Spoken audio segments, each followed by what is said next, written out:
vient de mettre en place 3 nouvelles fonctionnalités IA et Eleven Labs aussi vient de faire quelques mises à jour sur sa plateforme. Tu l'as compris, on va parler Actu IA, tout ce qui se passe dans l'univers IA. Dans cette vidéo, let's go. Salut chers amis, bienvenue sur la chaîne DoZitTech. Ici on parle intelligence artificielle. Si tu es intéressé bien sûr par le sujet, n'oublie pas de t'abonner, d'activer la cloche de notification.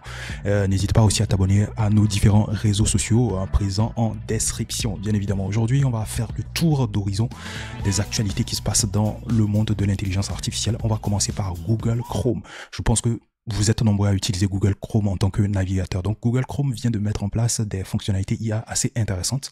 La première fonctionnalité, c'est l'organisateur d'onglets. Voilà, il y a un organisateur intelligent d'onglets qui va permettre de pouvoir trier vos onglets et les classer par catégorie. Moi, personnellement, j'ai l'habitude d'ouvrir une vingtaine, une trentaine d'onglets sur une fenêtre. Par exemple, le Chrome que j'utilise, j'ai 3 fenêtres ouvertes et sur ces 3 fenêtres, dites-vous qu'il y a près de 30 onglets qui sont ouverts sur cette fenêtre-là. Je pense que cette fonctionnalité est la bienvenue car elle va me permettre tout simplement de trier en fait ces onglets-là pour pouvoir mieux me repérer. Et même si j'ai pas vraiment besoin de ça parce que j'arrive très facilement à me repérer. J'ai un onglet pour une tâche spécifique, donc je sais où trouver cet onglet, sur quelle fenêtre aller pour trouver ces onglets-là. J'ai des automatismes. Voilà, à force de pouvoir ouvrir ces onglets, à force de pouvoir les utiliser. Mais bon, c'est une fonctionnalité qui est quand même la bienvenue. Je vais essayer de la tester et vous faire des feedbacks par rapport à cela. Il n'y a pas que ça comme fonctionnalité IA, il y a aussi voilà la fonctionnalité thème IA. Donc vous pouvez changer le thème de votre navigateur grâce à l'intelligence artificielle.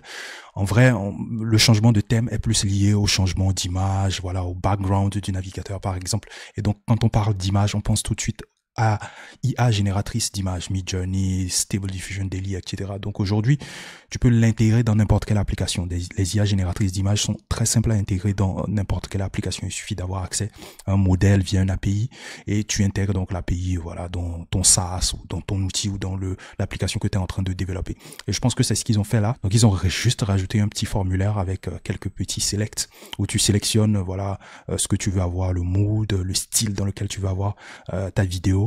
Ensuite, tu pourras sélectionner aussi les couleurs. Je suis sûr qu'il y a un méga prompt derrière qui prend en compte au fait les différentes valeurs présentes dans le formulaire que vous allez remplir ici et ensuite je génère l'image derrière. Donc il y a un méga prompt derrière avec donc ces paramètres là dans les gaps de ce prompt là en quelque sorte. Pour tester ces nouvelles fonctionnalités intelligentes de Chrome, il faut aller justement dans Chrome. Il faut bien évidemment avoir Chrome. Il faut sélectionner la partie paramètres et ensuite accéder à la page IA expérimentale. Il y a une page IA expérimentale auquel vous aurez accès et vous aurez la possibilité d'activer toutes ces fonctionnalités-là. Alors, autre news assez intéressante, il y a des chercheurs d'Adobe et de l'université de Stanford qui se sont associés pour mettre en place un modèle IA dénommé Act Anywhere. Donc là, dans l'exemple que vous avez une femme qui est en train de courir, voilà, avec un arrière-plan totalement grisé, voilà, pas d'arrière-plan.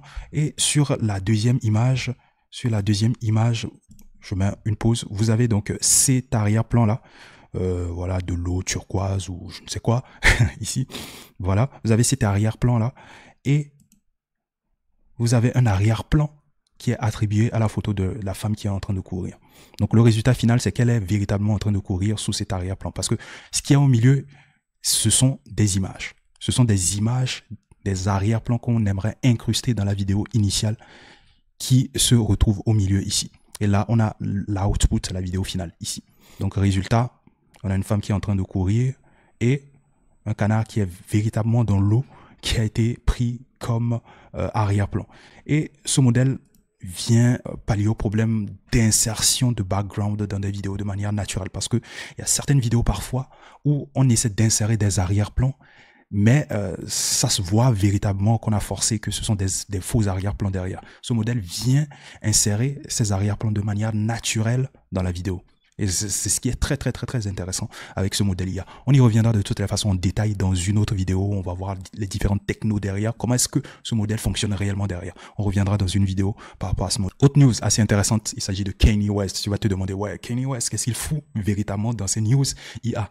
Qu'est-ce que l'IA a en rapport avec Kanye? Eh bien, figure-toi que Kanye West, voilà, a intégré l'IA dans son tout dernier projet. Bon, il a essayé de teaser son projet qui arrive très bientôt en utilisant l'intelligence artificielle. Donc la vidéo teasing de son projet a été entièrement générée par l'intelligence artificielle. Tu peux le remarquer sur la vidéo ici. J'essaie d'agrandir, je vais essayer de muter. Franchement, Kanye West, c'est pas forcément un artiste que je suis j'écoute parfois certains de ses sons, mais je ne le suis pas tant que ça.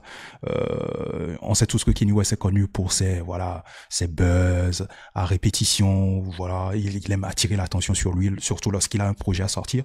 Et je trouve ça intéressant quand même son move, le fait d'utiliser l'intelligence artificielle pour pouvoir générer une vidéo teasing de son projet. Il est en train de surfer tout simplement sur cette tendance de l'intelligence artificielle et je trouve ça ultra intéressant. Et je pense que de plus en plus d'artistes vont intégrer l'intelligence artificielle dans leur processus créatif. Je pense qu'il y a certains clips vidéo musicales qui intègrent l'intelligence artificielle en leur sein et ça c'est très intéressant. Maintenant côté musique, je ne sais pas si certains artistes ont déjà commencé par intégrer l'intelligence artificielle dans leur processus de production de musique, d'albums, etc., mais je pense que ça va venir. Déjà, je pense que sur son teaser, on peut facilement deviner que c'est de l'intelligence artificielle parce que c'est un peu bizarre l'animation et tout. Et je suis prêt à parier que c'est Runway derrière. C'est Runway ML derrière. Je ne vois pas trop Picala.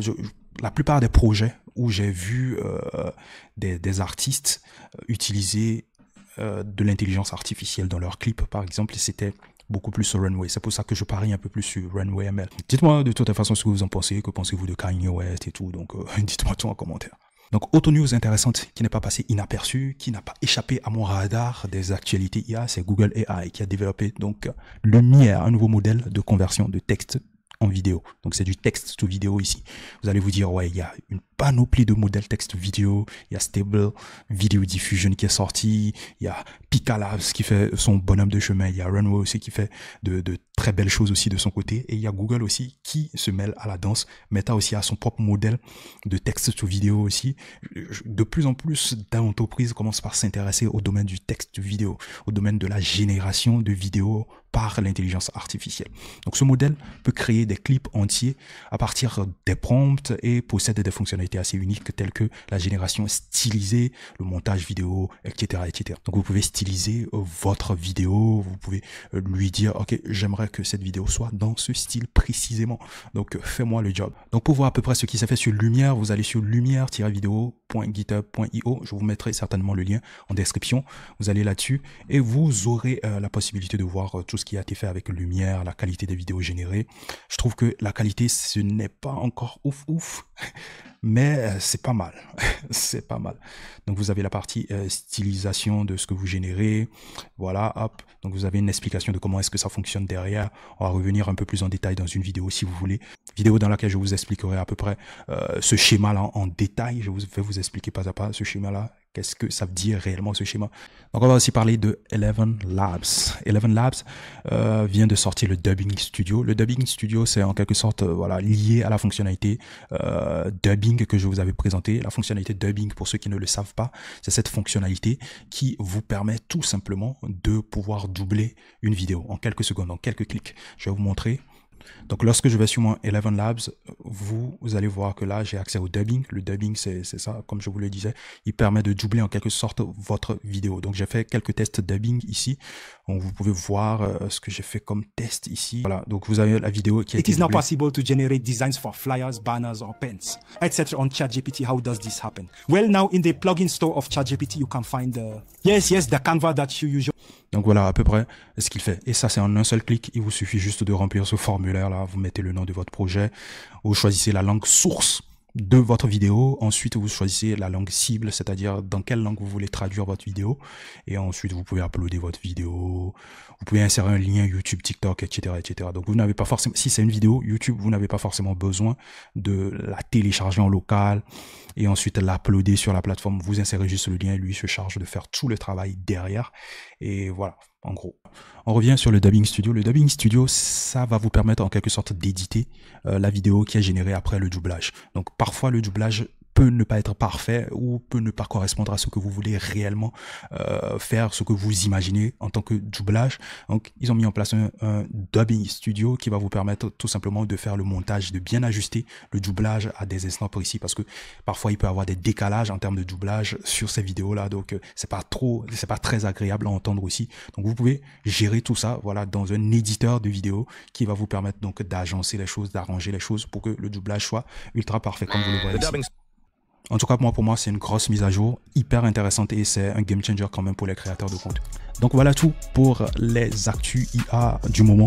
N'hésitez pas à commenter, à me dire en commentaire quelles sont les actus qui vous ont le plus captivé. Voilà, et si vous voulez des approfondissements sur certaines actus, n'hésitez pas aussi à poser des questions en commentaire. C'est avec plaisir que je vais vous répondre. Je fais mon max pour vous répondre quand même. Je me calque parfois quelques jours dans la semaine pour pouvoir répondre à certains commentaires. Il y a des commentaires, comme je le disais dans une de mes vidéos précédentes, qui sont assez pertinentes et qui méritent qu'on fasse des vidéos là-dessus. Je suis en train de travailler là-dessus, bien évidemment, et il y a plein de choses qui arrivent derrière de toute façon.